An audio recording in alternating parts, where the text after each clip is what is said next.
just crossed over the border. We're now in Poland. First time in Poland and going to this Bubble Kingdom. Yeah, let's see what that's all about. But there's got to be a reason why it's taking over the globe. I decide to take a detour because it is important to learn more about Polish cuisine and food. It may help us understand why bubble tea has a market even here. We are in Wrocław. I'm gonna look up how to pronounce it first before I make a fool out of myself. Wrocław. Wrocław.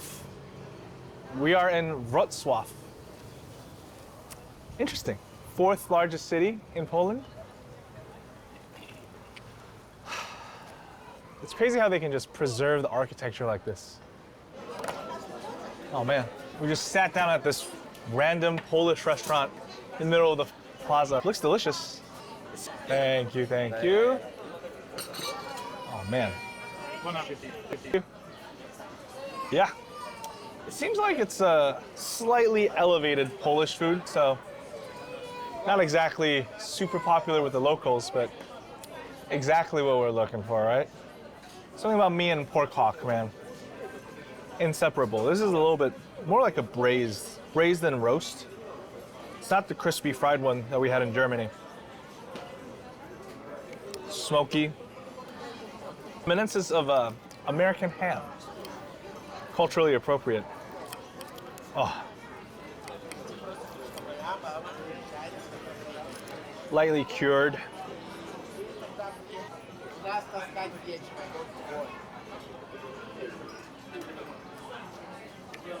I thought that was mashed potato, but it's horseradish.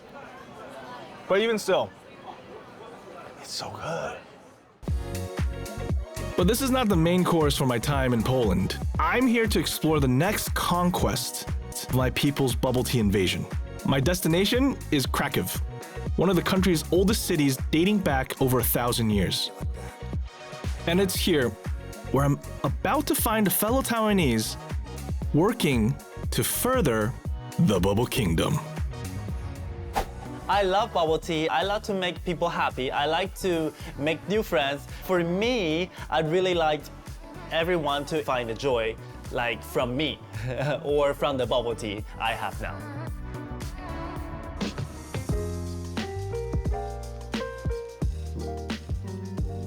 And I've been living in Poland, Krakow, for 3 years already. I was a student. First time I felt like I don't belong here because like the language barrier and also the food, the culture, and they are not that used to the foreigner.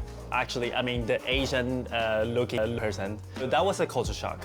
But after that, I realized that actually people are interested in the culture from another side of the world. Oh. So basically, this is the place with the kitchen, and we'll cook the tapioca, cook the food, and also the tea. So basically everything. And in the morning, we'll just start with the tapioca because it takes a lot of time. So that's why we're here an hour before the opening of the shop. OK. Yeah. 上面那些什么机器啊？那些就是 fructose dispenser 啊。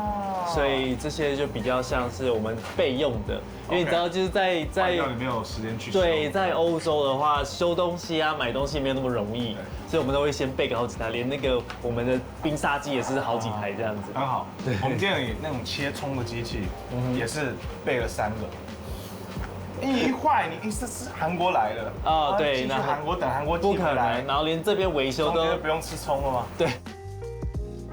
My favorite part of bubble tea is the tapioca, the texture, the taste. It's just so interesting. 要煮1个小时，你说？对，大约就是1个小时的整个过程。那因为就是珍珠，如果煮得不好的话，那客人就会有反应。对，叫 Bubble Kingdom。对 ，Bubble Kingdom 就是他们最想要的就是珍珠，因为它慕名而来，你知道吗？对，就是他们从来没有喝过珍珠奶茶。那波兰其他城市基本上是没有珍珠奶茶可言的，他们就是比较是一些糖浆啊，或是就是那些比较爆珠那种比较传统，就是可能台湾20-30年前的水准这样。了解。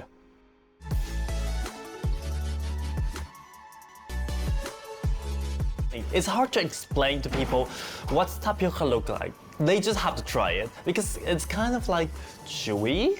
It's kind of like bouncing in your mouth when you are biting it, but it tastes so good.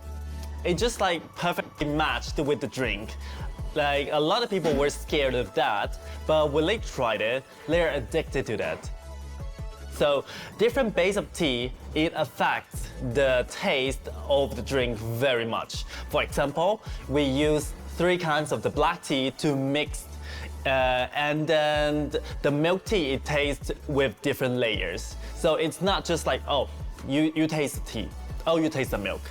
But you taste it, you'll be like, okay, first I feel a little bit of the citrus, and then you feel a little bit of the cinnamon. You will not be bored with just the milk tea. Yeah, you will want to have more.